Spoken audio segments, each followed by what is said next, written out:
नमस्कार। आज की कहानी है ससुराल या मायका। प्राची अभी तैयार होकर घर से निकल ही रही थी।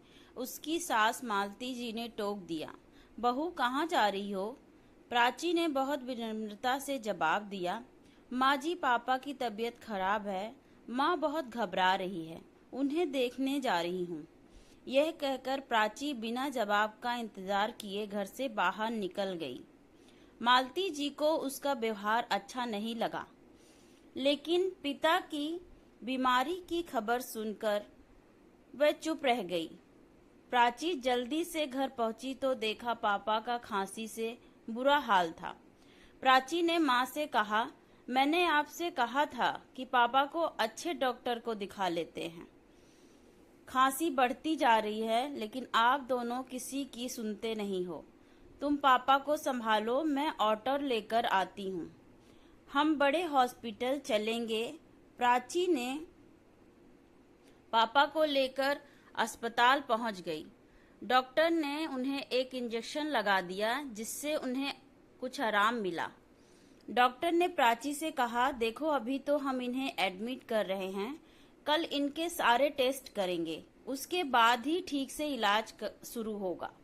प्राची पापा को एडमिट कराकर घर पहुंची तो उसके पति अमित उसकी प्रतीक्षा कर रहे थे। अमित ने जाते ही प्राची से पूछा, कैसे हैं पापा? तुम उन्हें देखने गई थी, कितनी देर लगा दी? तुम्हें पता है ना माँ से खाना नहीं बनता, आज सब भूखे बैठे हैं। कम से कम पापा को सोचती। अपने घर ही जाकर बैठ गई। यह सुनकर प्राची की आंखों से आंसू छलक उठे।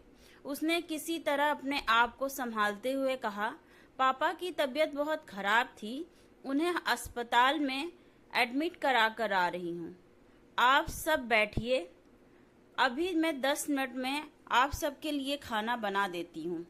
यह सुनकर अमित का गुस्सा कुछ शांत हुआ। उसने कहा, नहीं रहने दो, खाना मैंने बाहर से ऑर्डर कर दिया है, तुम बस माँ के लिए 1-2 रोटी सेक देना, वह बाहर का नहीं खाती हैं। तुम जाकर नहा लो, हॉस्पिटल से आई हो।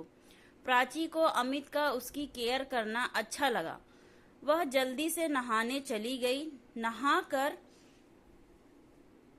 उसने माँ जी के लिए खाना बनाकर उन्हें परोस दिया। वह जल्दी जल्दी खाना बना रही थी। उसका मन पापा की ओर लगा था। पता नहीं अब कैसे होंगे। वह फोन करना चाहती थी। सब काम जल्दी से निपटाकर वह छत पर चली गई।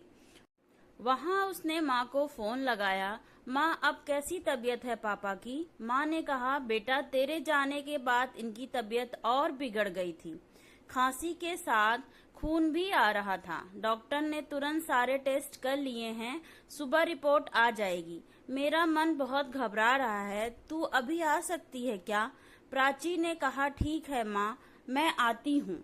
तभी माँ ने कहा, अरे मेरा दिमाग तो काम ही नहीं कर रहा है, तू इतनी रात को कैसे आएगी? तू सुबह आ जाना और एक काम कर देना, मेरे पास चेक बुक है, सुबह 10 बजे पैसे जमा करने हैं, तभी इलाज शुरू होगा। तू मेरे चेक लेकर बैंक से पैसे निकाल कर यहाँ जमा करा देना। कुछ देर बाद करके प्राची नीचे आ गई। उसने देखा सब सोने जा रहे थे। वह रसोई में जाकर काम निपटाने लगी। आज उसे अपना बचपन याद आ रहा था। उसके पापा कहते थे, मेरा बेटा नहीं है तो क्या हुआ, बेटी है ना, मैं इसे इस काबिल बनाऊंगा कि यही मेरा बेटा बनेगी। आज अपने आप को कितना लाचार मान रही थी प्राची। काश वह लड़का होती तो कम से कम इस समय अपने पापा का ख्याल तो रख सकती थी। किसी तरह काम निपटाकर वह सोने चली गई, लेकिन आंखों में नींद कहाँ थी। उसने देखा अमित गहरी नींद में सो रहे थे। सुबह वह जल्दी उठ गई। सबके लिए नाश्ता बनाकर अमित का लंच पैक करके वह निकलने ही वाली थी। तभी उसने देखा कि उसकी अलमारी में 10,000 रुपए पड़े हैं, जो अमित ने परसों खर्च के लिए दिए थे। प्राची ने कुछ सोचकर पैसे पर्स में रख लिए और हॉस्पिटल पहुंच गई।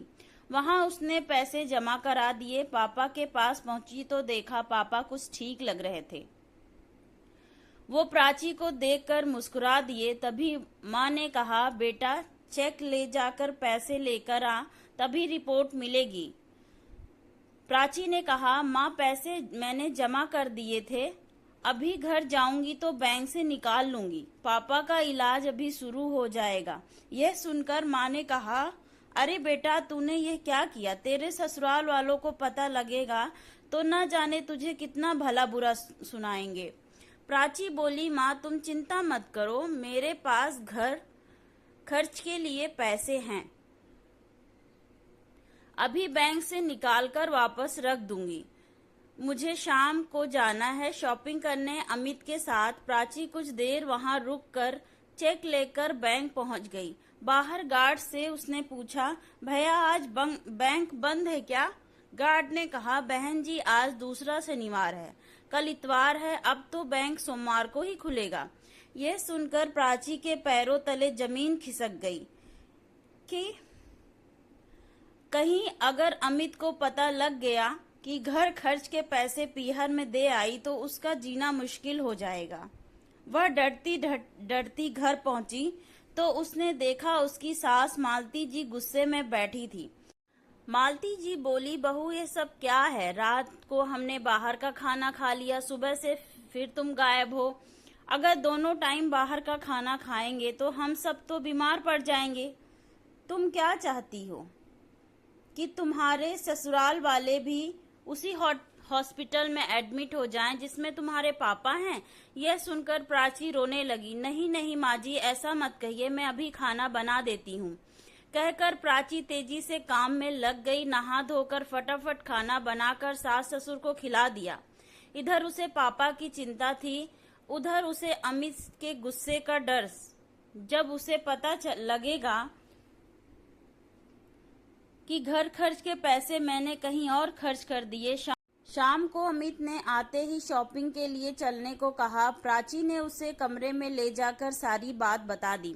यह सुनकर अमित को बहुत गुस्सा आया। उसने कहा, यह अच्छा है, मैं इसीलिए बिना भाई की बहन से शादी नहीं करना चाहता था। आज वही हुआ जिसका डर था। मेरी कमाई अपने माता पिता पर लुटाती रहो, ये अच्छा है। यह सुनकर प्राची के सब्र का बांध टूट गया। उसने कहा, मैंने सिर्फ एक दिन के लिए पैसे लिए हैं, सोमवार को वापस कर दूंगी। और रही बात बिना भाई की बहन से शादी करने की, तो वो तुमने इसलिए की थी कि इकलौती बेटी की सारी जायदाद तुम्हें मिल जाएगी। आज मेरे पापा हॉस्पिटल में हैं, मैं डर डर कर उन्हें देखने जाती हूँ। घर आते ही सब मुझे उल्टा सीधा सुनाने लगते हैं, जैसे अपने पापा के पास जाकर मैंने कोई गुनाह कर दिया। मैं अभी अपनी माँ के पास जा रही हूँ, अपने पापा को मैं अकेला नहीं छोड़ सकती। सोमवार को तुम्हें तुम्हारे पैसे मिल जाएंगे, तब तक। अमित ने कहा, मैं भी देखता हूँ वो तुम्हें कब तक रखेंगे, अपने आप रोती हुई वापस आओगी। प्राची ने जवाब दिया, उसकी नौबत नहीं आएगी। मेरे पापा ने मुझे इतना काबिल बना दिया है कि मैं अपना और अपने माँ बाप का पालन पोषण अच्छे से कर सकूं। यह कहकर कविता एक बैग में कपड़े लगा कर पीहर की ओर चल दी। आज उसे ऐसा लग रहा था जैसे वह बेटी होने की कैद से आजाद होकर पापा का बेटा बन गई। अब वह केवल अपने माँ पिता का सहारा बनेगी। अपने घर पहुंचकर उसने बैग रख दिया और सीधा हॉस्पिटल पहुंच गई। माँ के पूछने पर उसने कुछ नहीं बताया। उसने कहा, चिंता मत करो माँ, अमित ने मुझे यहाँ रहकर पापा की देखभाल करने के लिए कहा है। यह सुनकर माँ बहुत खुश हुई। अगले दिन पापा की रिपोर्ट आ गई, उसमें लंग्स में इन्फेक्शन था।